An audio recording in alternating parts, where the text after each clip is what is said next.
कि हम proud feel करते हैं, we feel proud being the part of all India student federation. चाहे वो टेक्नीशियन हो, चाहे वो स्टूडेंट हो, स्टैंड जेएनयू के साथ जो स्टैंड किए हैं, इसलिए हम उनको रेवोल्यूशनरी डिफेंस करते हैं।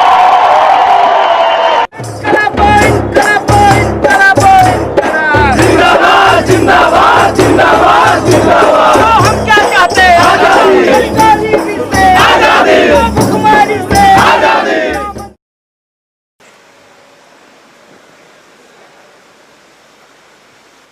कि डिजिटल इंडिया का इतना बड़ा ढोल पीटा गया है और जिस बैंक की यूनिट में सबसे ज्यादा हाई स्पीड इंटरनेट लगा होता है वहां का बार बार सर्वर ही फेल कर जाता है। बताइए क्या मजेदार बात है।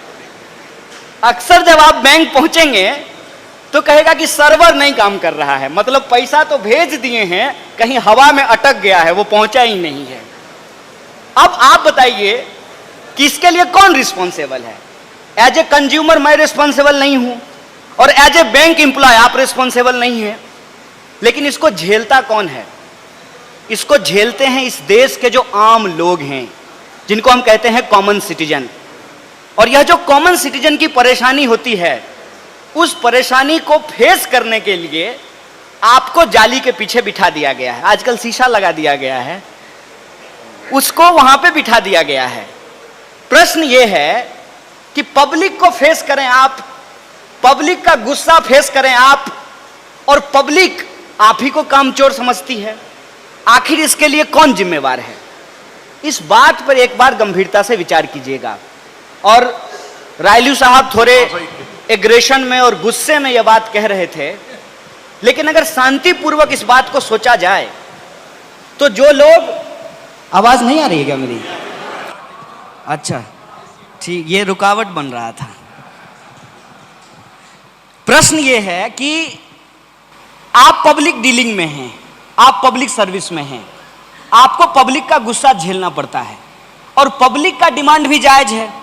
पब्लिक का डिमांड ऐसे जायज है कि एक बात सोच के बताइए, सरकार ने पहले कहा कि खाता खुलवा लीजिए, कैशलेस इकोनॉमी होगी, तो मारे लोग लाइन लग करके खाता खुलवाने लगे।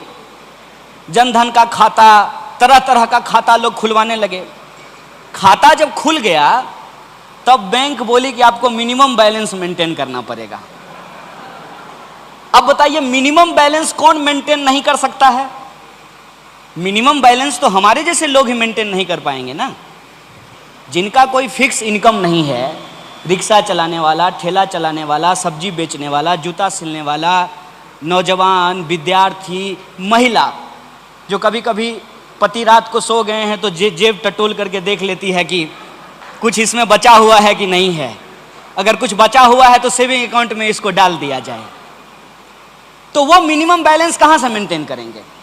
और मिनिमम बैलेंस जब वो मेंटेन नहीं करेंगे तब बैंक उनके ऊपर चार्ज करेगी, और बैंक जब चार्ज करेगी तो उनको लगेगा कि चलो खाता बंद करो। तो सरकार रातों रात एक पॉलिसी लेकर के आई, मन में आया, सपना आया, सरकार एक पॉलिसी ले आई। अब उसको इंप्लीमेंट कौन करेगा? उसको इंप्लीमेंट करेंगे आप लोग। और जब आप उसको इंप्लीमेंट करने के लिए गए तो उसका कुल परिणाम क्या हुआ? कुल परिणाम यह हुआ कि आरबीआई बोली है, ये हम नहीं बोल रहे हैं, ये कम्युनिस्ट पार्टी के लोग या भाजपा के लोग नहीं बोल रहे हैं, ये आरबीआई बोल रही है कि जितना 1000 और 500 का नोट था वो सब वापस जमा हो गया। नेपाल वाला तो अभी तक आया भी नहीं है, वो तो एक्सीड कर जाएगा। तो आखिर ब्लैक मनी कहां गया? डीमोनेटाइजेशन का जो बेसिक उद्देश्य था कि ब्लैक मनी को वापस ले लिया जाएगा, उस बात से सरकार मुकर गई। सरकार कुछ और बोलने लगी।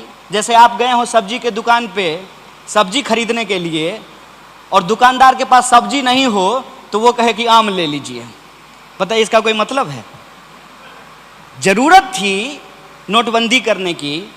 सरकार का तर्क ये था कि इससे ब्लैक मनी वापस आ जाएगा। आरबीआई कही कि इससे ब्लैक मनी वापस नहीं आया, और ये मेरा बयान नहीं है, आरबीआई के गवर्नर इस पर रिजाइन कर चुके हैं, उर्जित पटेल साहब, संबंधी भी थे, अंबानी जी के संबंधी भी थे, वो रिजाइन कर दिए। और जो रिजर्व कैश था सरकार ने कहा कि रिजर्व बैंक को कि रिजर्व कैश में से हमको कैश वापस कर दीजिए, मतलब ब्लैक मनी वापस नहीं आया। और बात को घुमाने के लिए क्या कहा गया कि दरअसल नोटबंदी इसलिए की गई थी ताकि नक्सलवाद और आतंकवाद की समस्या इससे समाप्त हो जाएगी। अब बताइए, रात को बैंक कर्मी 12 बजे तक नोट गिन रहे थे, 1000 और 500 का नोट जमा कर रहे थे, 2000 का नोट दे रहे थे, तो इससे आतंकवाद और नक्सलवाद कैसे रुक जाएगी? मान लीजिए कि अगर ये बात भी सच है कि इससे नक्सलवाद और आतंकवाद रुक गया, तो पुलवामा में बम कौन फोड़ करके गया? ये प्रश्न पूछेंगे कि नहीं पूछेंगे? लेकिन ये प्रश्न जब आप पूछेंगे तो आपकी इस आवाज को, आपकी इस बात को कोई लेजिटिमेसी नहीं मिलेगी। लेजिटिमेसी क्यों नहीं मिलेगी? तो जो आम लोग हैं, जो आम जनता हैं, जो रोज आपको फेस करते हैं, उनके दिमाग में यह बिठा दिया गया है कि सरकारी बैंक का आदमी काम नहीं करता है। यह बात उनके मन में बिठा दी गई है। तब जब आपकी नौकरी छीन ली जाएगी, या यह बता करके कि बैंक घाटे में है, बैंकों का मर्जर कर दिया जाएगा, या बैंक को बंद कर दिया जाएगा, या आपका पेंशन स्कीम आपसे छीन लिया जाएगा, कल को कहा जाएगा कि आउटसोर्सिंग के नाम पे अब परमानेंट जॉब नहीं होगा बैंक में, कॉन्ट्रैक्ट बेसिस पे जॉब में लोगों को बहाल किया जाएगा, तो पब्लिक आपके साथ खड़ा नहीं होगी। क्योंकि आप जो फेस कर रहे हैं वो बात पब्लिक को नहीं पता है, और पब्लिक को तो आप जानते ही हैं कि बेचारी क्या है। उसको तो प्रधानमंत्री जी आकर के बोले कि नोटबंदी कर रहे हैं, बहुत अच्छा चीज है, 50 दिन का हमको समय दे दीजिए। पब्लिक बोली कि 50 के आपको पूरे 5 साल का समय देते हैं, उनको फिर से प्रधानमंत्री बना दिया।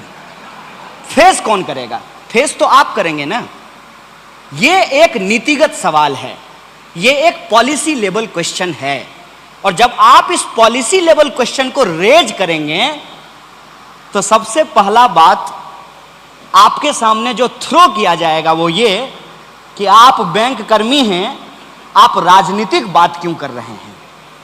ये बात कही जाएगी ना कि आपका काम है कि आप नौकरी कीजिए, और जिस दिन मन होगा उस दिन सरकार नौकरी छीन लेगी, जिस दिन मन होगा उस दिन बैंक को बंद कर देगी, जिस दिन मन होगा उस दिन बैंक का मर्जर कर देगी। आप उस पर कोई क्वेश्चन नहीं कर सकते हैं। इसीलिए मैं आपके बीच आया हूं कि आप इस बात को जब समझते हैं कि बैंकिंग सेक्टर किस चीज से झेल रहा है, उसकी क्या परेशानी है, इसको आपको अपने दिल में रखने से काम नहीं चलेगा। आपको मुखर होकर के ये बात बोलना पड़ेगा, और जब आप मुखर होकर के यह बात बोलेंगे तो आपके ऊपर तरह तरह का आरोप लगाया जाएगा, तरह तरह की बातें आपको कही जाएगी। कई बार तो आपके लिए बहुत आश्चर्यजनक बात हो जाएगी। मैं ये नहीं कहता हूं कि आप किसको वोट दीजिए, आपकी तरह मैं ये नहीं कह रहा हूं, लेकिन आप सोचिए कि अगर हम बीजेपी को वोट दिए हैं और बीजेपी की सरकार ही आकर के मेरी नौकरी छीन ले, तो हमारी स्थिति क्या हो जाएगी? ना हम घर के रहेंगे ना घाट के। किसको जाकर के ये दर्द बताएंगे? पब्लिक को मालूम नहीं है कि एनपीए क्या होता है। बताइए ना, हम पीएचडी कर लिए हैं, तब हमको अब जाकर के पता चला है कि एनपीए का फुल फॉर्म क्या होता है। आपको मैं कहता हूं, आप एक दिन इस पे सर्वे करा लीजिए। जितना कस्टमर आपके काउंटर पे आए, सबसे एक सवाल पूछिए, अच्छा बताइए एनपीए क्या होता है। देखिए आपको कितना लोग इसका जवाब देता है।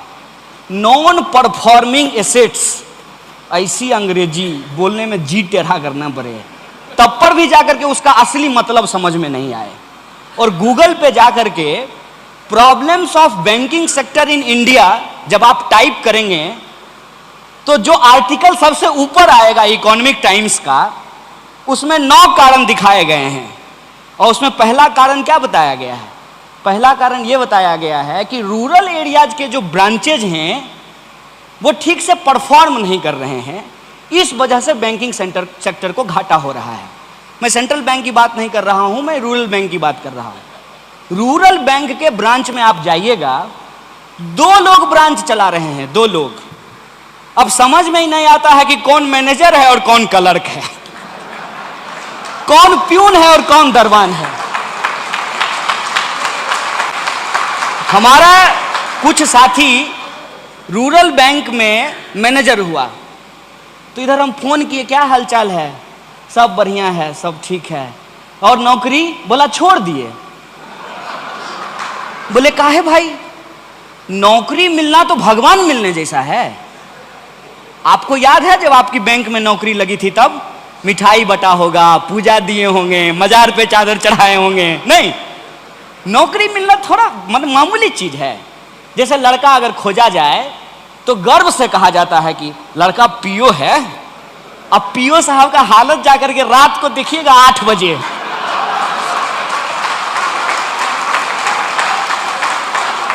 उनको हम एक बार देख लिए ना, कहे ए भाई, कौन कहता है कि प्रधानमंत्री देश चलाता है?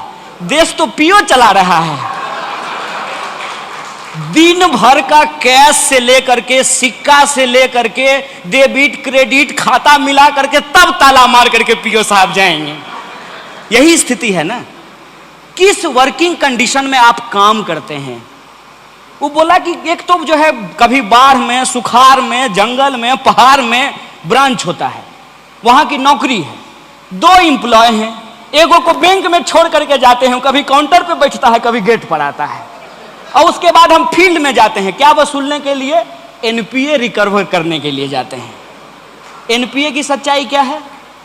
बैंक का जो एनपीए है, दूसरा कारण उसमें बताया गया है कि रिफंड नहीं होता है। जो लोग लोन लेते हैं वो रिफंड नहीं करते हैं। कौन रिफंड नहीं करता है? बड़ा एकदम हाईलाइट करके लिखा हुआ है। तो किसान रिफंड नहीं करते हैं। अब आप बताइए, आप सब बैंक कर्मी हैं, ईमानदारी से बताइए, बैंक का पैसा सबसे ज्यादा कौन चुराता है? किसान चुराता है? किसान चुराता है कि कॉर्पोरेट चुराता है? कॉर्पोरेट चुराता है ना। और कॉर्पोरेट के साथ तो नेताजी फोटो खिंचवाते हैं मुस्कुराते हुए, सेल्फी विथ कॉर्पोरेट। नहीं, तो कॉर्पोरेट से पैसा बैंक कर्मी कैसे वसूल लेंगे? हमको बताइए। अगर लोकल एरिया का एमपी लोकल एरिया के ठेकेदार के साथ फोटो खिंचाएगा, मैनेजर बाबू का हिम्मत है कि उससे उसका गाड़ी उसके घर पर से खींच के ले आएंगे? है हिम्मत? ये है आपकी स्थिति।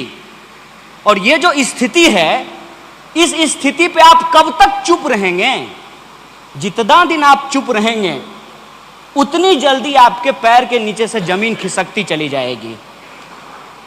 आप सब लोग जानते हैं, मुझे यूथ के तौर पे यहां बुलाया गया है, लेकिन हमारा जो जनरेशन है उसने तो AIBA बनाया नहीं है, बैंकों का यूनियन तो उसने बनाया नहीं है। कभी कभी जो है बुढ़ापे में जाके कहेंगे कि आ जाओ यूनियन का मेंबर बन जाओ, तो कहेगा चंदा लेने के लिए आए हैं। क्यों जरूरी है यूनियन? क्यों जरूरी है यूनाइट होना? क्यों जरूरी है हड़ताल करना? एक बात सोच करके बताइए। इतनी वाहवाही सरकार ने ली, इतना पीठ थपथपाया, 2 दिन के लिए अगर बैंक कर्मी हड़ताल कर देते तो सरकार का सारा ढोल फट जाता, सारा नोटबंदी का सच्चाई रोड पे आ जाता। कोई उलझुलूल फैसला सरकार लेती है, बैंक कर्मी पूरी ईमानदारी से उसको लागू करता है, बदले में उसको लोगों से क्या मिलता है? कि बैंक कर्मी कामचोर होता है। बताइए, असल जो उसका प्रॉब्लम है कि किस वर्किंग कंडीशन में वो काम कर रहा है। माने हम क्या क्या बोले बैंक का आपको? मेरे घर के आसपास बैंक है, हम देखते हैं। जिस मकान में बैंक को रेंट किया जाता है, जनरेटर लगाया जाता है, मकान मालिक रात को बैंक के जनरेटर से डीजल निकाल लेता है। बोलिए, ये सब होता है कि नहीं होता है? हम इसी समाज में पले बढ़े हैं और यही हमारा और आपका नाता है। यही हमारा और जो आपका नाता है, उसी बेसिस पे हम आज आपके बीच खड़े हैं। और यह जो सच्चाई है, इस सच्चाई को जब आप जानते हैं, हम जानते हैं, तो मैं समझता हूं कि आपको और हमको अलग अलग होने की जरूरत नहीं है। आपको और हमको एकजुट होने की जरूरत है, इकट्ठा होने की जरूरत है अपने हक और अधिकार के लिए। अब सवाल यह है कि अपने हक और अधिकार के लिए आप और हम इकट्ठा हो जाएंगे तो सरकार को दिक्कत नहीं होगी। सरकार किसी नीति पे कितना भी वाहवाही लूट ले, अगर रेल कर्मी एक दिन रेल का हड़ताल कर दें, बैंक कर्मी एक दिन बैंक का हड़ताल कर दें, किसान कहे कि हम आज टमाटर नहीं उगाएंगे, मशरूम नहीं उगाएंगे, तो प्रधानमंत्री क्या खाएंगे? इस देश को, समाज को चलाता मजदूर है। बदले में क्या मांग रहा है? बदले में कुछ नहीं मांग रहा है। वो कह रहा है कि हमको एक डिग्निफाइड लाइफ दीजिए। क्या बैंक कर्मियों के ऊपर जो मिनिमम आवर है 8 घंटा काम करने का, वो नियम लागू नहीं होता है? बताइए। जब तक बैंक का पूरा हिसाब नहीं हो जाए, बैंक कर्मी बैंक छोड़ करके नहीं जा सकते हैं। रोज का रोज उनको हिसाब करना है। ऐसा नहीं होगा कि 2 तारीख का हिसाब 3 तारीख को करेंगे। 2 तारीख का खाता उनको 2 तारीख को ही बंद करके जाना पड़ेगा, 3 तारीख को नया खाता खुलेगा। यह जो वर्किंग कंडीशन है उनका, उस वर्किंग कंडीशन में जो वो काम करते हैं, उस काम के एवज में उनको कुछ नहीं मिलता है। और बार बार इस बात का ढोल पीटा जा रहा है कि पब्लिक सेक्टर बैंक घाटे में जा रही है। पब्लिक सेक्टर बैंक घाटे में क्यों जा रही है? पब्लिक सेक्टर बैंक घाटे में इसलिए जा रही है कि जो सरकार के दोस्त हैं, सरकार के जो दोस्त हैं, वो बैंक का पैसा ले लेते हैं और जो है फर्जी कागज जमा करके कौन मांगेगा? अगर हम किसान हैं, हम केसीसी कराने के लिए गए हैं तो हमारा आप खाता खेसरा मांग लीजिएगा। अगर हम बहुत बड़का ठेकेदार हैं तब हम दिखा देंगे कागज पे कि हमको जो है 1000 करोड़ का ट्रांजैक्शन हुआ है। 2-4 गो रिश्तेदार को फोन करेंगे, कहेंगे कि 300 करोड़ तुम डाल दो, 200 करोड़ तुम डाल दो, 500 करोड़ का ट्रांजैक्शन हुआ है, 500 करोड़ का मान लीजिए हम पैसा उठा लिए। 500 करोड़ का एसेट्स है ही नहीं, 500 करोड़ जो है बैंक रिकवरी नहीं कर सकती है। और जब बैंक का जो टोटल पूंजी है, जो कैपिटल है, वो लगातार कम होने लगेगा तो सरकार कहेगी कि बैंक घाटे में जा रही है। सबसे पहली बात 2-3 चीज को क्लियर करना चाहिए। पहला कि बैंकों का राष्ट्रीयकरण क्यों किया गया? बैंकों का राष्ट्रीयकरण मुनाफा कमाने के लिए किया गया था। तो मुनाफा तो महाजन भी कमा रहा था। जब देश में महाजनी व्यवस्था थी तो क्या महाजन को मुनाफा नहीं हो रहा था? हो रहा था ना भाई। बैंक से महंगा लोन देता था, ज्यादा इंटरेस्ट रेट पे लोन देता था, लेकिन सिस्टम तो चल रहा था ना। राष्ट्रीयकरण करने का मूल उद्देश्य क्या था? राष्ट्रीयकरण करने का मूल उद्देश्य यह था कि पब्लिक का पैसा डूबे नहीं। और मैं आपको याद दिला देता हूं, आप सब सीनियर लोग हैं, एगो बैंक था JBG, याद है? उससे पहले एक बैंक था पियरलेस, उससे पहले एक बैंक था हेलियस। ये सब पैसा लेकर के फरार हो गया। वो हेलियस का जो CEO था, वो था CEO बैंक का, और सिनेमा बना रहा था बंबई जाकर के, पब्लिक का पैसा लूट रहा था। यह पब्लिक का पैसा ना लूटा जाए, पब्लिक का पैसा का जिम्मेवारी सरकार ले, इसीलिए बैंकों का राष्ट्रीयकरण किया गया। मूल उद्देश्य तो यही था कि बैंक कर्मी जो सर्विस देते हैं तो उनको सर्विस देने के चलते एक डिग्निफाइड लाइफ प्रोवाइड किया जाएगा, और जो सर्विस लेने वाले लोग हैं उनको इस बात की श्योरिटी होगी कि उनका पैसा डूबेगा नहीं। तब लोग कहता था बैंक में पैसा जमा करने से पहले कि सरकारी बैंक है कि निजी बैंक है, तो लोग कहता था सरकारी बैंक है। तो लोग ये समझते थे कि सरकार जिम्मेवार है, बैंक भाग नहीं सकती है क्योंकि ये सरकारी बैंक है। अब जब सरकार ही कह रही है कि बैंकों का अब सरकारीकरण नहीं निजीकरण कर दिया जाए, तो उस पूरे के पूरे कॉन्सेप्ट को बदल दिया गया है। और आप हमको सोच करके बताइए कि ये कैसा राष्ट्रवाद है? खुद इस पे विचार करके बताइए। और फिर आपको अगर लगे कि हम देशद्रोही हैं तो आपको मुबारक हो। ये कैसा राष्ट्रवाद है कि राष्ट्रीय बैंकों का निजीकरण किया जा रहा है, राष्ट्रीय कंपनियों को बेचा जा रहा है। ये कैसा राष्ट्रवाद है? ये राष्ट्रवाद नहीं है, ये लूटवाद है, लूटवाद। और ये लूटवाद चलता कैसा है, इस बात को समझ लीजिए। ये लूटवाद एक सिद्धांत से चल रहा है, जिस सिद्धांत का नाम है privatisation of profit and socialisation of loss. पैसा अगर कॉरपोरेट कमाएगा तो उसका प्रॉफिट है, लॉस होगा तो एनपीए में चला जाएगा। गजब बात है। प्रॉफिट होगा तो आपका निजी है, प्राइवेट है, और लॉस होगा तो पब्लिक का जाएगा। आखिर आप लोग बैंक में काम करते हैं तो आप तो ये बात जानते ही हैं ना कि हम मांगते भी नहीं है तब भी आप हमको एटीएम थमा देते हैं। क्या एटीएम थमा देते हैं भाई? हमको मजा आता है, आपका मुंह देखते हैं सुबह सुबह तो हमको अच्छा लगता है। बताइए, हम लाइन में लग करके अपना पैसा निकालेंगे, इसलिए थमा देते हैं ना कि जबरदस्ती आप हमको सर्विस पकड़ा रहे हैं। लेकिन आज आपकी हालत यह हो गई है, हमको सर्विस देते देते बैंक अब आपको कह रहा है कि तुम भी सर्विस खरीदो। क्या खरीद रहे हैं कि नहीं खरीद रहे हैं? कह रही है ना, बैंक कह रही है 40,000 रुपया अगर आपको तनख्वाह है तो कहती है कि 30,000 रुपया म्यूचुअल फंड में इन्वेस्ट करो। अब म्यूचुअल फंड का प्रचार कितना सुंदर आता है, बड़ा सुंदर एडवर्टाइजमेंट आता है। पहले कहेगा म्यूचुअल फंड सही है और नीचे में लिखेगा कि म्यूचुअल फंड बाजार जोखिमों के अधीन है। अब बताइए, म्यूचुअल फंड बाजार जोखिमों के अधीन है तो बाजार का क्या है? तो बाजार तो कभी ऊपर चले जाएगी, बाजार कभी नीचे चली जाएगी। यह जो बैंक एम्प्लॉय काम कर रहे हैं उनके ऊपर यह टारगेट क्यों दिया जा रहा है कि आपका ब्रांच अगर इतना म्यूचुअल फंड नहीं खरीदेगा, नहीं बेचेगा, या तो आप पहनिए माला या किसी को पहनाइए माला। यही है ना, यही चल रहा है ना। यह लूट है, इस लूट के खिलाफ हम लोगों को आवाज उठाना पड़ेगा। लेकिन याद रखिएगा, लूट के खिलाफ जिस दिन बोलना शुरू कर दीजिएगा ना, तुरंत 5 मिनट के भीतर जो ही आप एक पोस्ट फेसबुक पर लिखिएगा कि तुरंत जो है आपको विकास विरोधी कह दिया जाएगा, तुरंत आपको कामचोर कह दिया जाएगा, तुरंत आपको देश विरोधी कह दिया जाएगा। आजकल एक नया चलन चला है, बात कीजिएगा बैंक का, बात कीजिएगा वित्तीय घाटा का, बात कीजिएगा इकोनॉमी का, तो लोग कहेंगे कि बताओ तुम्हारा 370 पे क्या पोजीशन है। हम बोले अरे यार हमको ये बताओ कि हम बैंक में काम करते हैं, बैंक में काम करने का जो कंडीशन है वो लगातार खराब हो रहा है। बुलाया था हमको पैसा गिनने के लिए, अब कह रहा है कि पैसा अगर बैंक में नहीं आ रहा है तो अपने ही पॉकेट का पैसा गिनना शुरू कर दो। अपने ही सैलरी में से म्यूचुअल फंड खरीदो, इंश्योरेंस बेचो, तरह तरह का काम करवा रहा है। मैं एक उदाहरण और आपको बता देता हूं। आजकल आपका पोस्ट ऑफिस जाना हुआ है कि नहीं हुआ है? नहीं हुआ है? ऐसे ही एक दिन घूमने के लिए चले जाइएगा। पोस्ट ऑफिस में आजकल कोई चिट्ठी लेता देता नहीं है, पोस्ट ऑफिस भी बैंक की तरह काम कर रहा है।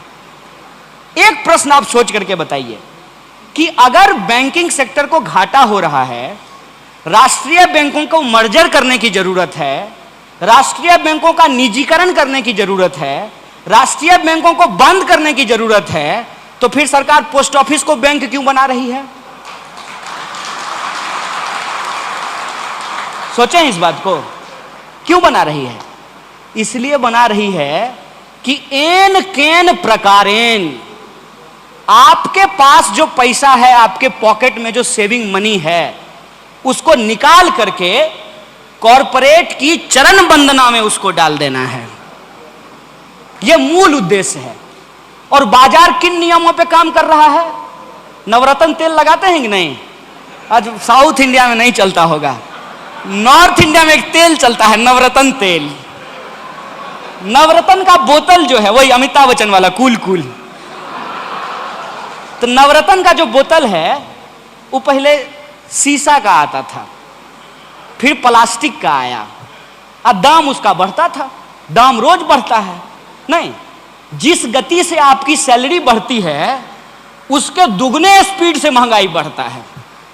ये जब बैंक में काम करते होंगे आपके जो लीडर हैं तो उनको पूछ लीजिएगा कि कितना सैलरी मिलता था और उनका जो लाइफ स्टैंडर्ड था और आपकी जो अभी सैलरी है उसका जो लाइफ स्टैंडर्ड है उसको मिला करके देख लीजिएगा तो आपको लगेगा कि सरकार सैलरी क्यों बढ़ाती है। जब एक हाथ से सैलरी दे करके दूसरे हाथ से ले लेगी तो सैलरी का मतलब क्या है? एक तरफ आपका 7th पे कमीशन लागू कर दिया गया, अब दूसरी तरफ जो है जो सब्जी 12 रुपए में मिलती है वो अब 112 रुपए में मिलने लगेगी, तो उस सैलरी का क्या मतलब है? जो घर पहले 3 लाख रुपया में मिलता था वो घर अभी 30 लाख रुपया में मिलता है, तो सैलरी बढ़ाने का क्या मतलब है? और आप लोग तो इकोनॉमी पढ़ते हैं ना, बैंक कर्मी है, इकोनॉमी डील करते हैं। जब महंगाई बढ़ती रहेगी और महंगाई को चेक करने के लिए कोई पॉलिसी नहीं होगा तो आपकी सैलरी कितनी भी बढ़ जाए आपकी वही हालत होगी 28 तारीख की जो इनकी हुआ करती थी, उसमें कोई फर्क थोड़ी आने वाला है। तो लेकिन आपका कैश तो किसी भी तरीके से मार्केट में निकालना है, तो 50 रुपया का नवरत्न तेल तो सब नहीं खरीद सकता है, तो 50 पैसा का खरीद सकता है ना। तो कहा कि नवरत्न तेल अब बोतल में नहीं सैसे में मिलेगा, सैसे में। यही आज बैंकिंग सेक्टर के साथ किया जा रहा है। एक तरफ कह रहे हैं कि बैंकों को वित्तीय घाटा हो रहा है और दूसरी तरफ अपने ही एम्प्लॉय को प्रेशराइज कर रहे हैं, एरिया मैनेजर और उससे पता नहीं कौन कौन बड़का बड़का मैनेजर साहब सब होते हैं। वो कह रहे हैं कि तुम्हारे ब्रांच का मिनिमम प्रॉफिट अगर तुम टारगेट नहीं पूरा करो, बताइए हम दवाई बेच रहे हैं, एमआर हैं हम लोग, कि अगर टारगेट नहीं पूरा करेंगे तो आप हमारे ब्रांच को बंद कर दीजिएगा। अब बेचारा मान लीजिए मैनेजर हैं यहाँ पे, सपोज कीजिए कि कहीं किसी ब्रांच में हम मैनेजर हैं, हमारा जो प्रॉफिट है, जो टारगेट दिया है हमारा एरिया मैनेजर, वो टारगेट हम नहीं पूरा करेंगे तो कहेगा कि मर्जर कर देंगे शाखा का। तो उसको लगेगा कि अगर शाखा का मर्जर हो जाए तो वहां हेड के शेयर बना करके भेज देगा तो हमारा मैनेजर ही चला जाएगा। तू क्या कह रहा है कि क्लर्क सबको कहता है कि सुनो, किसी को म्यूचुअल फंड बेचो, किसी को इंश्योरेंस बेचो, किसी भी तरीके से लोन दो। असल मूल बात यह है कि आज हमारी अर्थव्यवस्था क्राइसिस में है और अर्थव्यवस्था जब क्राइसिस में होगी स्वाभाविक रूप से बैंकिंग पे उसका एक असर पड़ेगा। इसीलिए आज बैंकिंग की जो लड़ाई है, बैंकिंग सेक्टर को जो बचाने की लड़ाई है, वो एक कंप्रिहेंसिव लड़ाई बन गया है। इसीलिए रायलू साहब बहुत जोर से कह रहे थे कि हमको अलग अलग होकर के नहीं, मिल करके ये लड़ाई लड़ना पड़ेगा और तमाम तरीके का बदनामी का खतरा उठाते हुए, चाहे हमको कुछ भी कहा जाए, हमको अपने हक और अधिकार के लिए लड़ना पड़ेगा। और इस तर्क से लड़ना पड़ेगा। मैं आपको एक मजबूत तर्क बता रहा हूं। इस तर्क से लड़ना पड़ेगा कि इस देश में जब प्रधानमंत्री सरकारी होना चाहिए, राष्ट्रपति सरकारी होना चाहिए, पार्लियामेंट सरकारी होना चाहिए, पार्लियामेंट के जो सांसद हैं उनका चढ़ने वाला जो गाड़ी है, उसका जो ड्राइवर है वो सरकारी होना चाहिए, तो फिर बैंक क्यों नहीं सरकारी होना चाहिए, स्कूल क्यों नहीं सरकारी होना चाहिए, अस्पताल क्यों नहीं सरकारी होना चाहिए? ये सिंपल सी बात है। देश जब आजाद हुआ 15 अगस्त 1947 को, कई बार हो सकता है कि आपके बहुत सारे साथी ये प्रश्न भी पूछते होंगे कि AIB कम्युनिस्ट पार्टी है क्या? ये सवाल आता होगा। कहे कि इन लोगों को आदत है बात करते करते कॉमरेड बोल देते हैं, तब कॉमरेड शब्द सुन करके लगता है कि कहीं कम्युनिस्ट पार्टी तो नहीं है। देखिए, मैं आपके यूनियन का मेंबर नहीं हूं, लेकिन मैं ये बात जानता हूं कि ये कम्युनिस्ट पार्टी नहीं है। और कॉमरेड शब्द का इस्तेमाल जो है वो कम्युनिस्ट होने के चलते नहीं है। 15 अगस्त 1947 को जब देश आज़ाद हुआ था, मौका मिलेगा तो सुन लीजिएगा, यूट्यूब पे होगा शायद, या अगर दिल्ली जाने का कभी मौका मिले तो नेहरू म्यूजियम है जिसको 3 मूर्ति लाइब्रेरी कहा जाता है।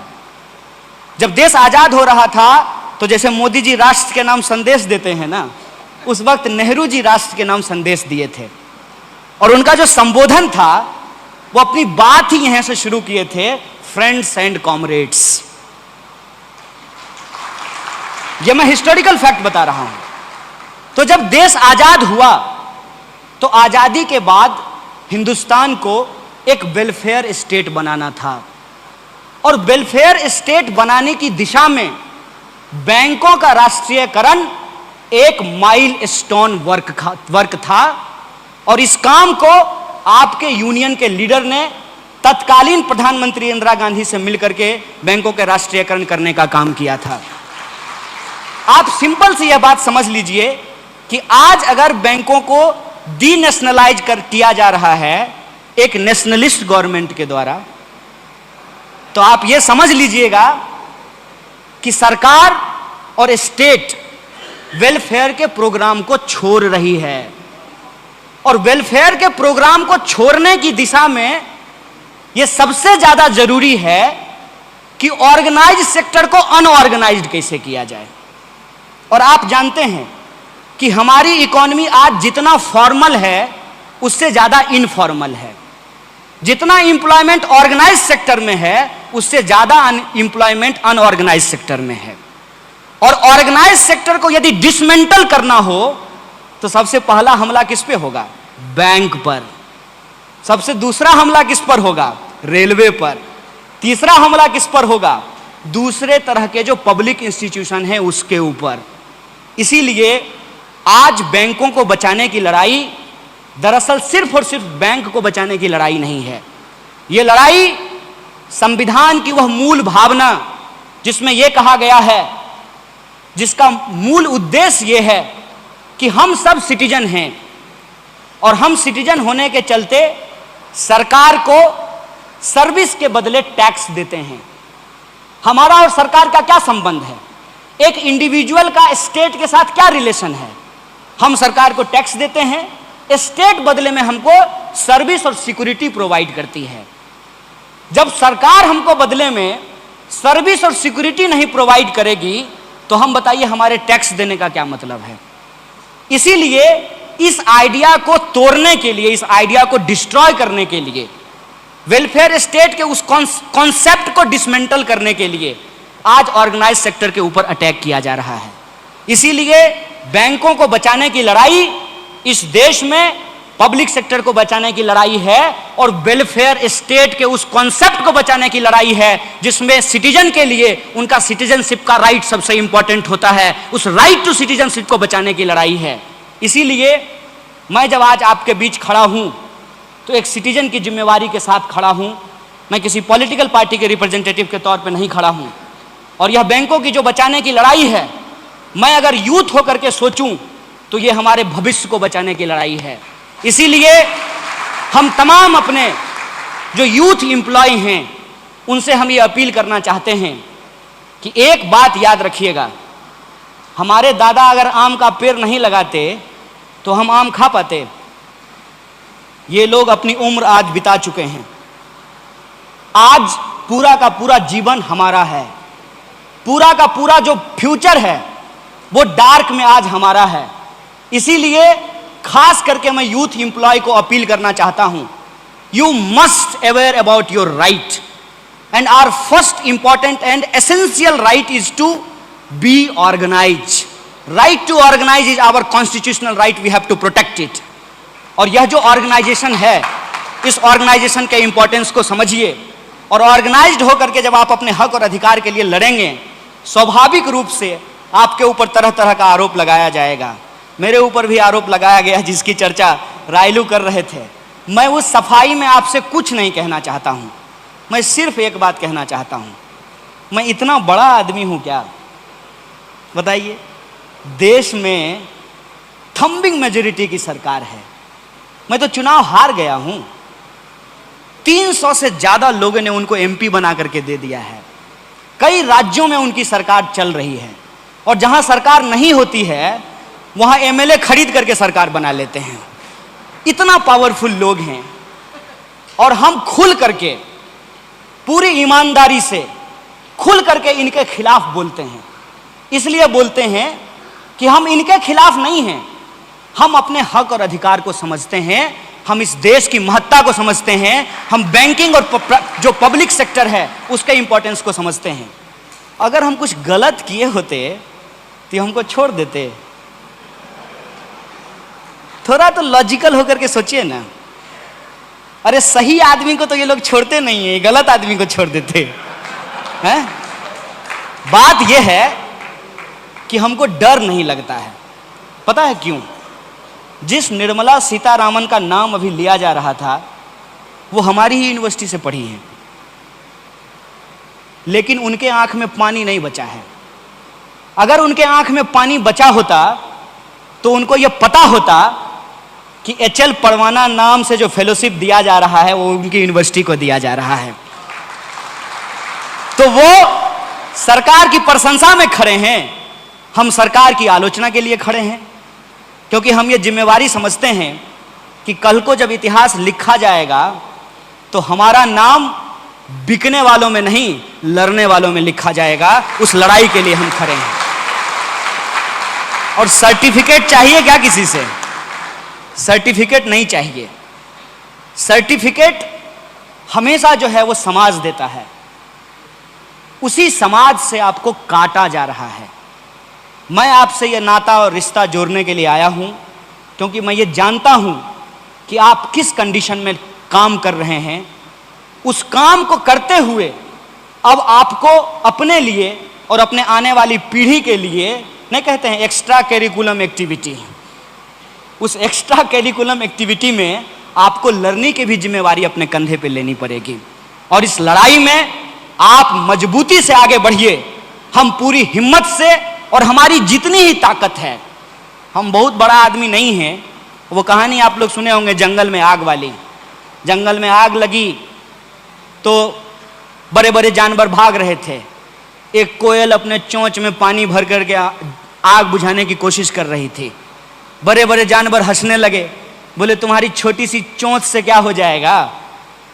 तो कोयल ने कहा कि तुम्हारा नाम आग लगाने वालों में और हमारा बुझाने वालों में लिखा जाएगा। मुझे इस बात का कोई गर्व नहीं है। रायलू जी ने कहा कि हमारी 3 पीढ़ी यहाँ बैठी हुई है। मुझे इस बात का कोई गर्व नहीं है। हम कहाँ हैं, हम कितना सीट जीते हैं, देश में हमारी हालत क्या बची है, इस बात से मुझे फर्क ही नहीं पड़ता है। मैं सिर्फ ये जानता हूं कि आपकी लड़ाई यदि सही है, आपकी लड़ाई यदि हक की लड़ाई है, आपकी लड़ाई यदि न्याय की लड़ाई है, तो हम आपके तरफ खड़े हैं। हम इतिहास में सही किनारे पे खड़े हैं, और जब हम सही किनारे पे खड़े हैं तो इस लड़ाई को हम लड़ेंगे। वक्त चाहे जितना भी लग जाए, हम इस लड़ाई को जीतेंगे। बैंक को बचाएंगे, देश को बचाएंगे, संविधान को बचाएंगे। इसी शपथ और संकल्प के साथ मैं अपनी बात को खत्म करूंगा। शुक्रिया। इनकलाब जिंदाबाद, मजदूर एकता जिंदाबाद।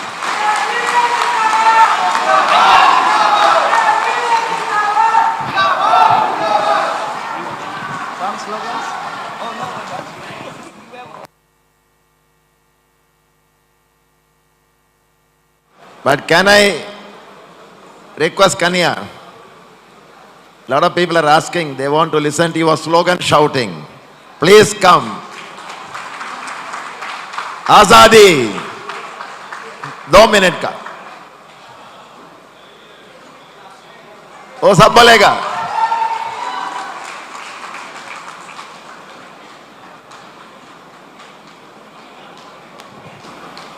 It is my humble request. I am not here to politicize this conference, but you people are asking to raise some slogan. I want to just clarify something. अभी यहाँ भी वो दिखाया गया होगा एक क्लिप आपको, तो उस क्लिप में बात ठीक से आपको सुनाई नहीं दे रही होगी। अक्सर क्या होता है कि जब कोई ये चाह ले कि आपकी सही आवाज़ लोगों तक ना पहुँचे, तो आप जब तक सोचेंगे सही आवाज़ लोगों तक पहुँचाने के लिए, उससे पहले ही गलत बात लोगों तक पहुँचा दी जाती है। एक बात मैं आप तमाम लोगों के सामने क्लियर कर देना चाहता हूँ। हम जो आज़ादी का स्लोगन लगाते हैं, वो देश से आज़ादी की बात नहीं करते हैं।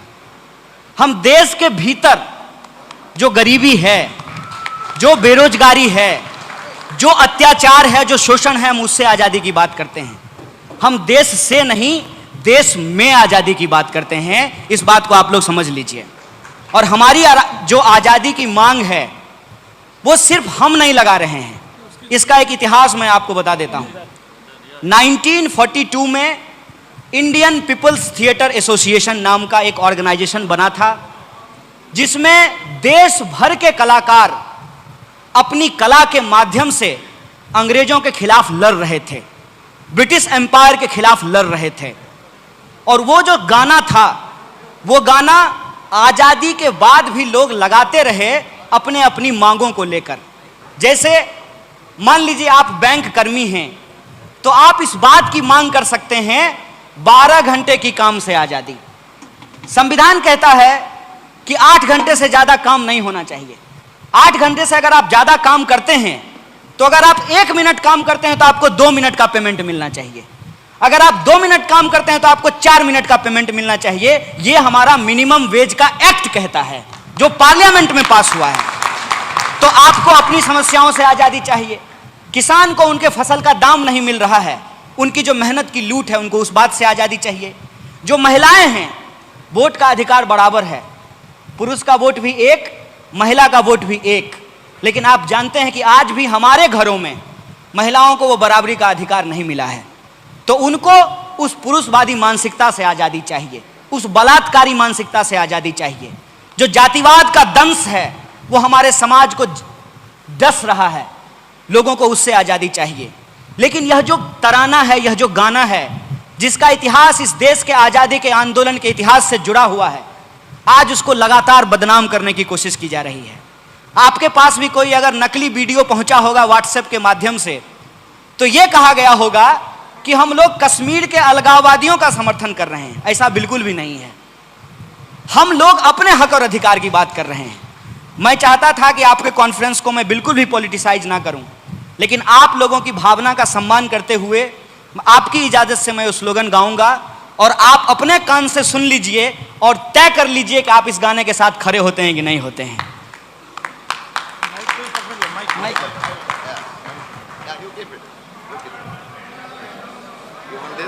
No no no, it's okay. तो हम क्या चाहते हैं? है हक हमारी आजादी, है जान से प्यारी आजादी, हर गरीबी से, तो भुखमरी से, हर जातिवाद से, सामंतवाद से, आतंकवाद से हम लेके रहेंगे।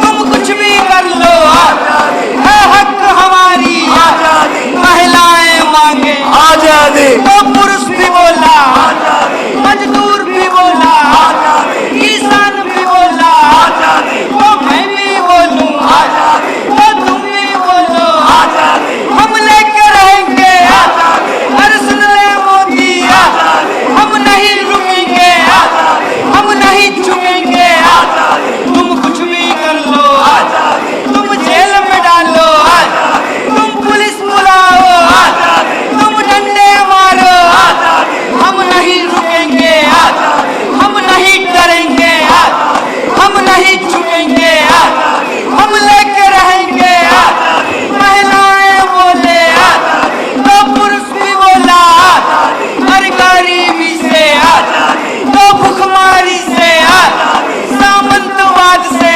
आजादी, तो जातिवाद से आजादी, हर छुआछूत से आजादी, तो झूठ मूठ से आजादी, तो सूट बूट से आजादी, हम लेके रहेंगे आजादी, तुम कुछ भी कर लो आजादी, है प्यारी प्यारी आजादी, है जान से प्यारी आजादी, है हक हमारी आजादी, है हक हमारी आजादी। बहुत बहुत शुक्रिया, बहुत बहुत धन्यवाद।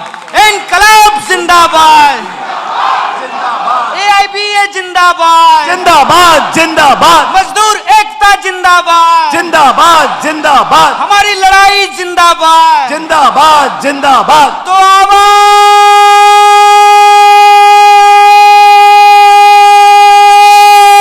दो, अवेक है। अरे लड़ेंगे।